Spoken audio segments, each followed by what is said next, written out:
नमस्कार विद्यार्थी मित्रांनो, तर आज आपण पाहणार आहोत पुढील जो प्रकार आहे तो सिंपल फ्युचर टेन्सचा, ऍक्टिव्ह वॉइसचा, पॅसिव्ह वॉइस. तर बघा, जसे आपण पूर्वी जे प्रकार पाहिले ते आज आपण त्याचा पुढला जो प्रकार आहे तो आज पाहणार आहोत. बघा, त्यांनी दिलेला आपल्याला फॉर्म्युला आहे. म्हणजे बघा, हा फॉर्म्युला काय बघा, म्हणजे सिंपल फ्युचर टेन्सचा फॉर्म्युला काय. सिंपल फ्युचर टेन्सचा फॉर्म्युला बघा काय, सब्जेक्ट बघा, या ठिकाणी आपण शाल पण वापरू शकतो. शाल ऑब्लिक विल बघा प्लस V1 प्लस O हा आहे सिंपल फ्युचर टेन्सचा काय फॉर्म्युला. हे कशामधला आहे? ऍक्टिव्ह वॉइस मधला. कशामधला आहे? ऍक्टिव्ह वॉइस मधला. आता बघा दुसरा विद्यार्थी मित्रांनो, आता खूप वर्षापूर्वी शालचा वापर म्हणजे आजही केला जातो. इसवी सन 18व्या आणि 19व्या शतकामध्ये याचा खूप वापर व्हायचा. आता सर्रास आता इंग्लिश मध्ये म्हणजेच 1950 नंतर याचा वापर थोडाफार कमी झालेला आहे. जास्तीत जास्त आपण काय करतो? विलचा वापर करतो. म्हणून त्यामुळे इथे काय केलेलं आहे, इथे विल हा त्यांनी दिलेला आहे. म्हणजे आपल्याला काय केलेलं आहे, विल हा काय केलेला आहे, सहाय्यकारी क्रियापद म्हणून जास्त आपण वापरतो. आणि दुसरी गोष्ट सांगायचं झालं तर आपण आय आणि वी नंतर काय वापरू शकता? शाल वापरू शकता. जरी नाही वापरलं तरी काय फरक पडणार नाही. त्यासाठी हे आपल्याला त्यांनी नियम जो दिलाय काय, subject plus will plus V1 plus object, हे जरी सगळीकडे वापरलं तरी उत्तर बरोबर आहे. पण जो खूप वर्षापूर्वी इंग्रजीमध्ये म्हणजे इंग्लिश मध्ये हे 1950 पूर्वी म्हणजे इसवी सन 18व्या शतकात आणि 19व्या शतकात जास्त करून वापर शालचा वगैरे राहायचा. दोन्हीचाही वापर राहायचा. त्याचबरोबर आता जास्त सरासरी 1950 नंतर विलचा वापर हा जास्त व्हायला लागला. बघा आता पुढे पाहणार आहोत आपण. बघा यामध्ये आता ते झाला ऍक्टिव्हचा. आता बघा पॅसिव्हचा फॉर्म्युला काय दिला त्याने, पॅसिव्ह वॉइसचा. पॅसिव्ह वॉइसचा फॉर्म्युला बघा, सुरुवातीला ऑब्जेक्ट, त्याच्यानंतर विल म्हणू, नाहीतर ऑब्लिक आपण शाल पण घेऊ. शाल प्लस V3 प्लस बाय आणि प्लस सब्जेक्ट. म्हणजे ऑलरेडी हे आपल्याला फॉर्म्युलेचं म्हणजे हे दिलेलं आहे, त्या आपण डिटेल्स मध्ये घेणार आहोत. बघा, तर ह्याचा आज आपल्याला ऍक्टिव्ह वॉइसचा पॅसिव्ह वॉइस पाहायचा आहे. बघा यामध्ये बघा पहिला प्रश्न घेणार आहोत आपण. काय बघा पहिला प्रश्न बघा, काय पहिला प्रश्न, Ram will write a letter. Ram will write a letter. Ram पत्र लिहिल. विद्यार्थी मित्रांनो बघा, आता बघा वाक्याचा अर्थ न बदलू देता आपल्याला काय करायचं, हे वाक्य काय करायचं आपल्याला बघा, फ्युचर टेन्सचं जे वाक्य आहे ते आपल्याला काय करायचंय, ऍक्टिव्ह वॉइस मधून काय करायचं आपल्याला पॅसिव्ह वॉइस मध्ये घ्यायचं आहे. म्हणजे बघा आता हा राम इथे काय झाला, कर्ता. विल काय झालं, सहाय्यकारी क्रियापद. राईट काय झालं, V1. आणि अ लेटर हे काय झालं, ऑब्जेक्ट. जसं मी कालच्या व्हिडिओ मध्ये तुम्हाला सांगितलं होतं, व्हॉट त्याचबरोबर हु आणि हुम.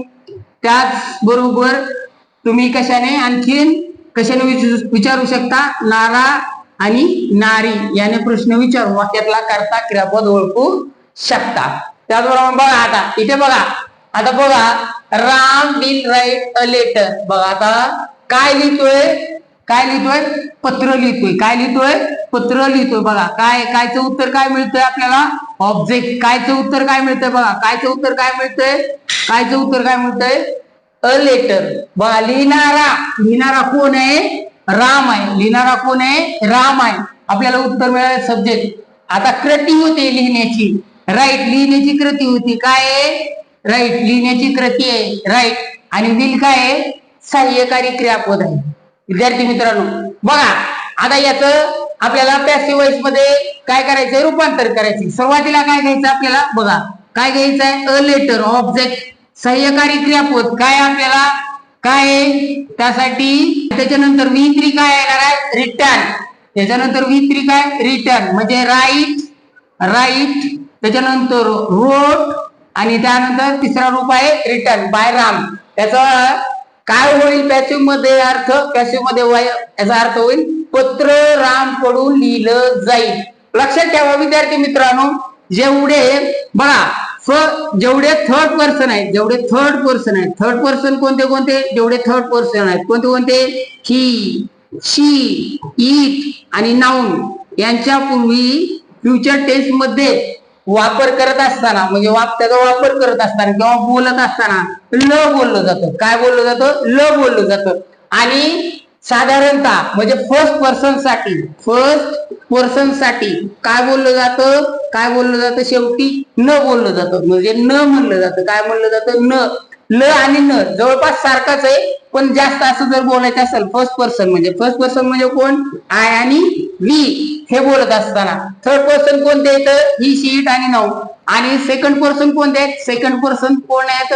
सेकंड पर्सन जे आहेत म्हणजे बघा, सेकंड पर्सन कोणते? दोन यू, ज्याच्या समोर आपण बोलतो ते सेकंड म्हणजे पुढले व्यक्ती. आलं लक्षात? म्हणजे जाईल या अर्थाने. उदाहरणार्थ आता मी जर एक उदाहरण पाहिलं, आय विल किंवा शाल बी दिलं तरी बरोबर आहे, किंवा शाल समजा वापरलं मी, तर काय म्हटलं? I will go. काय म्हणे? मी जाईल. काय याचा अर्थ होतो? मी जाईल हे जास्त करून ल जरी लिहिलं तरी बरोबर आहे, पण जाईन. आलं का लक्षात? तर ही शीट मध्ये काय होईल? याच्यासाठी काय वापरलाय? शेवटचा अक्षर ल, म्हणजे जाईल. लक्षात ठेवा.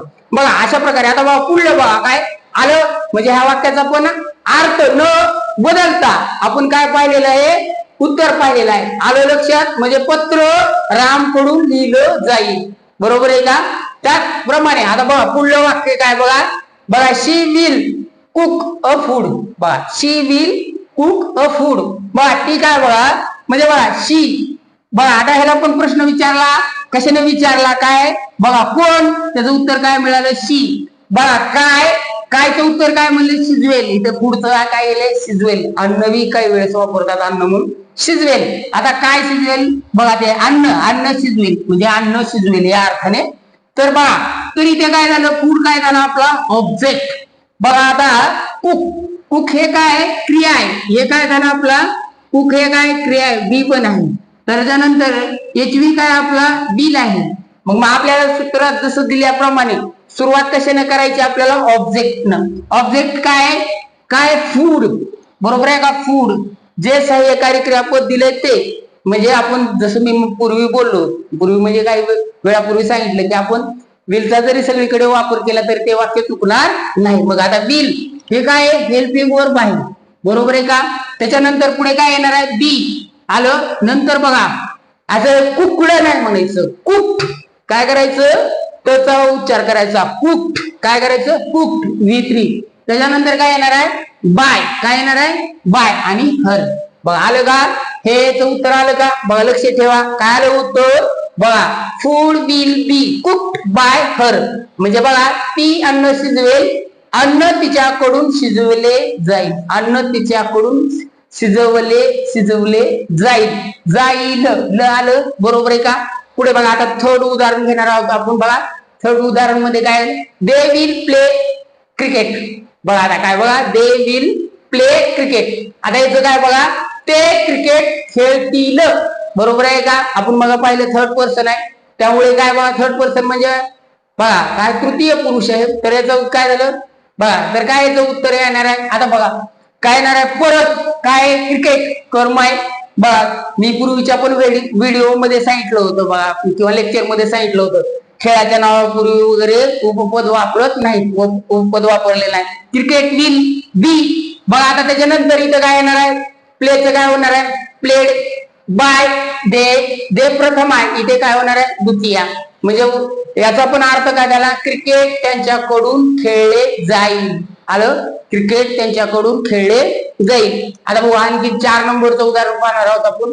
4 नंबरचं उदाहरण बघा. आता पुढे 4 नंबरचं उदाहरण बघा काय? 4 नंबरचं उदाहरण, 4 नंबरचं उदाहरण आहे बघा. He will read a book. He will read a book. बघा तो पुस्तक वाचेल. आता याचं आपल्याला काय करायचंय? हे जे सिंपल फ्युचर टेन्सचं वाक्य आहे, हे ऍक्टिव्ह व्हॉइसचं, ते आपल्याला आता पॅसिव्ह व्हॉइस मध्ये काय करायचंय? रूपांतर करायचंय. तर काय येणार आहे? बघा आता आणखी पुढं काय येणार आहे? इथे काय येणार आहे? बघा आता बघा he will read a book काय विचारलंय? Read a book. काय वाचेल? बघा अ बुक. अ बुक काय? ऑब्जेक्ट. वाचणारा कोण आहे? तो. म्हणजे कोण? याचं उत्तर काय मिळालं? सब्जेक्ट. बघा विल काय आहे? सहाय्यकारी क्रियापद. रीड काय आहे? B1 आहे. तर आता आपल्याला सुरुवात कशाने करायची? ऑब्जेक्ट न. मग काय येणार आहे सुरुवातीला? A book. त्याच्यानंतर विलला विल. त्याच्यानंतर विल आपल्याला पुढे काय घ्यायचं? बी. त्याच्यानंतर आता बघा ज्या वेळेस रीडला पास्ट टेन्स मध्ये काय वाचायचं? रेड म्हणून वाचायचं. काय म्हणून वाचायचं? रेड. बरोबर आहे का? हॅवच्या नंतर, हॅडच्या नंतर. म्हणजे ज्या वेळेस आता B3 फॉर्म हा म्हणजे बघा प्रेझेंट मध्ये आणि पास्ट मध्ये बी तेच आहे, त्याचं बदलत नाही, पण त्याला वाचण्याची स्टाईल बदलते. म्हणजे काय? Red by him. आता हा इथे सब्जेक्टिव्ह केस आहे, इथे काय होणार आहे? ऑब्जेक्टिव्ह केस. म्हणजे आता अर्थ काय झाला? पुस्तक त्याच्याकडून वाचलं जाईल. पुस्तक त्याच्याकडून वाचलं जाईल. म्हणजे बा बळा भविष्य काळ आहे तरी देखील इथे याही काळाची कुठल्याही प्रकारे म्हणजे सांगण्याची जी क्रिया आहे ती बदललेली नाही. म्हणजे जसं सिंपल फ्युचर टेन्स मध्ये बोललं होतं तेच ऍक्टिव्ह मध्ये, तेच पॅसिव्ह मध्ये पण. म्हणजे बघा इथं पण काय बघा, इथे काय म्हणलं होतं? तो पुस्तक वाचेल. पुस्तक त्याच्याकडून वाचले जाईल. म्हणजे त्याच्याकडून पुस्तक वाचले जाईल. आलं बघा. आणखीन एक उदाहरण पाहूया. बघा काय म्हटलंय? बघा बघा we will clean the room. We will clean the room म्हणजे काय म्हटले? आम्ही खोली साफ करू. आम्ही खोली काय करू? साफ करू. तर बघा आता आता करणारे किंवा कोण? तर आम्ही. सब्जेक्ट. काय साफ करणार आहेत? तर रूम. द रूम साफ करणार आहेत. काय येणार आहे? ऑब्जेक्ट. साफ करण्याची काय क्रिया आहे? स्वच्छ करण्याची, क्लीन. त्याच्यानंतर विल हे काय? सहाय्यकारी क्रियापद. मग आपली वाक्याची सुरुवात कशाने करायची? आपली वाक्याची सुरुवात करायची कर्माने. कर्म आपलं कसं आहे? बघा क्लीन. आता बघा द हे काय बघा म्हणजे अक्षर पहिलं कॅपिटल अक्षर काढावे. म्हणजे वाक्याची सुरुवात कुठलीही असो ते कॅपिटल लेटर्सनी. The room will be. Will आणि बी ऍक्टिव्ह मधून पॅसिव्ह मध्ये करत असताना बी घ्यावे. आता बघा इथं पण क्लीनड नाही म्हणायचं, क्लीन म्हणायचं. काय म्हणायचं? Clean by us. परत बघा तसाच वाक्याचा अर्थ खोली आमच्याकडून साफ केली जाईल. म्हणजे आम्ही खोली साफ. बघा आम्ही खोली साफ करू. बघा खोली आमच्याकडून साफ केली जाईल. म्हणजे मूळ जो वाक्याचा अर्थ आहे इथे पण बदललेला नाही. आता आपल्याला असे बरेच आणखी उदाहरणं पाहिजे. पुढे पहा. बघा काय म्हटलंय? बघा इथे परत शी विल सिंग अ सॉन्ग. म्हणजे काय हो? ती गाणे गाईल. म्हणजे ती गाणं गाईल या अर्थाने. बघा काय ते परत शी करता. बघा आता काय गाईल? A song. एक गाणं, एक गीत गाईल. गाण्याची क्रिया आहे काय? सिंग. सिंग. मग बघा वाक्याची सुरुवात कशाने करणार आहोत? परत काय येणार आहे इथे? कर्म काय येणार आहे? A song. आता काय येणार आहे? A song. त्याच्यानंतर काय येणार आहे? आपण काय घेणार आहे? Will be. Will be. आता बघा परत आता आपल्याला इथे सर्वात महत्वाचं जे आहे बघा क्रियापदाचं बघा प्रथम रूप, द्वितीय रूप आणि तृतीय रूप हे आपल्याला माहित असणं गरजेचं आहे. म्हणजे V1, V2 आणि V3. आता बघा इथे काय येणार आहे? व्हायचं काय येणार आहे? बघा याचं काय येणार आहे? सिंग. त्याच्यानंतर दुसरं रूप V1 हा झाला. V2 काय झाला? सॅंग. सॅंग. आणि V3 काय झाला हो? V3 काय झाला? संग. हे बघा संग. V3 काय झाला? संग. बघा सिंग, सॅंग आणि काय झाला? संग. म्हणून बघा इथे लक्ष द्या. काय लिहिलं? बाय हर लिहिलं. म्हणजे काय? गाणे. गाणे तिच्याकडून गायले जाईल. गाणे तिच्याकडून गायले जाईल किंवा गाणं तिच्याकडून गायले जाईल तरी वाक्याचा अर्थ बरोबरच येतो. म्हणजे वाक्याचा मूळ अर्थ बदलत नाही. पुढे बघा काय म्हटलंय? बघा the teacher. The teacher will teach English. परत इथे काय म्हटलं? बघा बघा काय बघा आता टीच. आता शिकवणारे किंवा कोण याचा जर प्रश्न विचारला तर काय येणार आहे? The teacher. बरोबर. काय शिकवतील? इंग्लिश. इंग्लिश विषय शिकवतील. बरोबर आहे का? ओ. आता शिकवण्याची क्रिया आहे काय? टीच आहे. बरोबर आहे. काय B1 येणार आहे. त्याच्यानंतर विल हे काय आपलं हेल्पिंग वर्ब आहे. बरोबर आहे का? सुरुवात कशाने करायची आपल्याला? सुरुवात बघा ह्याचा अर्थ काय झाला आता मराठी? शिक्षक इंग्रजी बघा, शिक्षक इंग्रजी शिकवेल किंवा शिकवतील, शिकवतील जरी म्हणलं तरी बरोबर आहे. बघा आता बघा त्यानंतर बघा इथे बघा आता सुरुवात कशाने करायची, इंग्लिश. इंग्लिश हे आपलं ऑब्जेक्ट आहे. बघा कुठल्याही विषयाच्या नावापूर्वी कोण उपपद वापरत नाही. काय स्पेसिफिक इन्फॉर्मेशन वगैरे द्यायची असेल विशेष कंडिशनला तर वगैरे तो वापरू शकतो. आपण सहाय्यकारी क्रियापद गुण काय घेत होतो, काय घेत होतो, विल बी. त्यानंतर काय येणार आहे, टीचचं काय येणार आहे, V2 आणि V3 त्याचा काय आहे, टॉट. काय टॉट, काय टॉट आला, टॉट काय आला, V3 टॉट, HV आला. त्याच्यानंतर ओ आलं. त्याच्यानंतर बाय हा काय फॉर्म आहे आपला. त्याच्यानंतर काय द टीचर हा आपला सब्जेक्ट आहे, बाय टीचर. मग वाक्याचा मूळ अर्थ काय झाला, वाक्याचा मूळ अर्थ काय झाला बघा, इंग्रजी शिक्षकाकडून शिकवली जाईल. इंग्रजी शिक्षकाकडून शिकवली जाईल म्हणजे इंग्रजी आहे ती शिक्षकांकडून काय होईल, शिकवली जाईल. आलं लक्षात. पुढे पहा सेम आणखीन एक वाक्य पाहणार आहोत. बघा काय विचारलंय, he will drive a car. आलं. आता बघा यामध्ये पण आता बघा काय चालवेल, काय चालवेल तो इथे विचारलं, इथं चालवणारा बघ आपण विचारू पहिल्यांदा. कोण, तो कोण येणार आहे इथे, सब्जेक्ट. आता बघा काय आता बघा आता कायचं उत्तर काय येणार आहे, अ कार म्हणजे एक कार. ओके. चालवणे ही एक क्रिया आहे, V1. विल काय HV आहे. परत काय येणार आहे सुरुवातीला, कर्म. म्हणून काय येणार आहेत आपण बघा आता काय, आता मराठीत याचा आधी अर्थ पाहूया. तो गाडी चालवेल. बघा काय करेल, तो गाडी चालवेल. आता बघा आपल्याला याचा आता आपल्याला काय करायचं आहे, आपल्याला याचा पॅसिव्ह वॉइस बघायचा आहे. याचा काय करायचं आहे, पॅसिव्ह वॉइस बघायचं आहे. तर पॅसिव्ह वॉइस बघण्यासाठी काय येणार आहे, इथे लक्ष द्या. आता काय होणार आहे, पॅसिव्ह वॉइस बघत असताना इथे बघा, पॅसिव्ह वॉइस बघत असताना काय येणार आहे, इथे बघा परत काय येणार आहे, सुरुवातीला तिथे काय, कार हे काय आहे बघा, कार काय ऑब्जेक्ट आहे, कार काय आहे ऑब्जेक्ट आहे. विल बी काय आहे, विल बी काय हेल्पिंग वर्ब आहे. बघा ड्रिवन काय V3 आहे. बाय आणि हिम. बघा हिम काय आहे, कशाची द्वितीय आहे, हिची द्वितीय काय, हिम म्हणजे इथे बघा कर्त्याची द्वितीय झाली. अलग अलग लक्षात म्हणजे सब्जेक्टिव्ह केसची ऑब्जेक्टिव्ह केस झाली. इथे काय झालं, हा करता समजू पण द्वितीय विभक्तीत आहे. म्हणजे बघा काय काय येतं, ड्राईव्ह ड्रो. त्याच्यानंतर काय येणार आहे, ड्रिवन. काय येणार आहे, ड्रिवन. आलं लक्षात. हे म्हणजे प्रत्येक विद्यार्थ्याला कमीत कमी 300-400 वगैरे क्रियापदाची रूप पाठ असणं गरजेचं आहे, म्हणजे आपल्यामध्ये इम्प्रुव्हमेंट करण्यासाठी. बघा इथे आणखीन एक उदाहरण पाहूया. They will build a house. बघा they will build a house. आता बघा याला प्रश्न विचारा, परत प्रश्न कशाने विचारा, होणे कोण बघा, आणि व्हॉटने विचारा, व्हॉटने काय मिळणार आहे, कोण सब्जेक्ट, व्हॉटने काय विचारणार, काय मिळणार आहे उत्तर, ऑब्जेक्ट. बघा व्हॉटने काय मिळालं, अ हाऊस. काय मिळालं, अ हाऊस. बघा बिल्ड आहे म्हणजे काय, बांधणे. बरोबर आहे का, बांधणे. तर बांधणे काय वर्ब आहे, बरोबर आहे का. आता बांधणारे कोण आहेत, जर कोण प्रश्न विचारलं ते बरोबर आहे सब्जेक्ट. आणि हा बिल काय आहे, हेल्पिंग वर्ब. म्हणजे आता वाक्याची सुरुवात म्हणजे काय, ते घर बांधतील, ते घर बांधतील.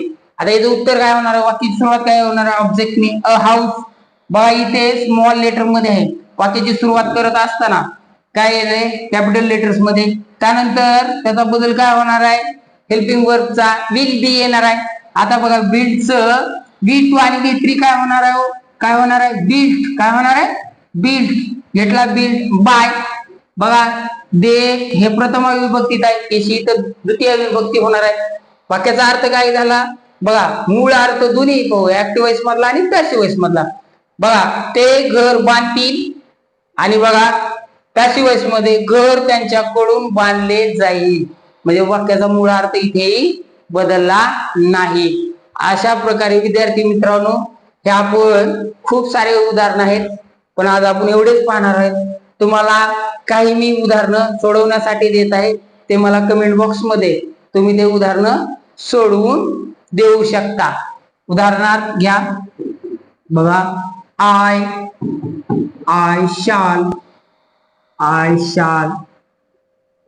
shall read a novel. I shall read a novel. दुसरं बघा, विशाल विशाल विशाल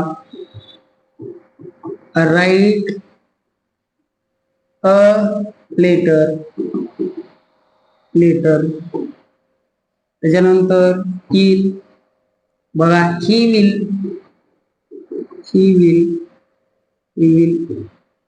मेक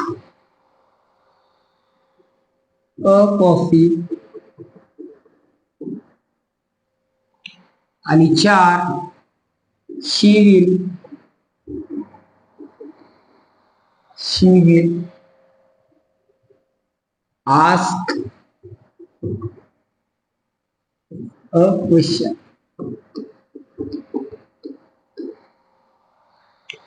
तर हे आपण 4 उदाहरणं तुम्हाला प्रॅक्टिस साठी दिलेले आहेत.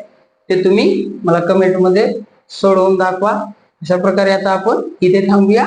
पुढे भेटूया पुढल्या व्हिडिओमध्ये. धन्यवाद.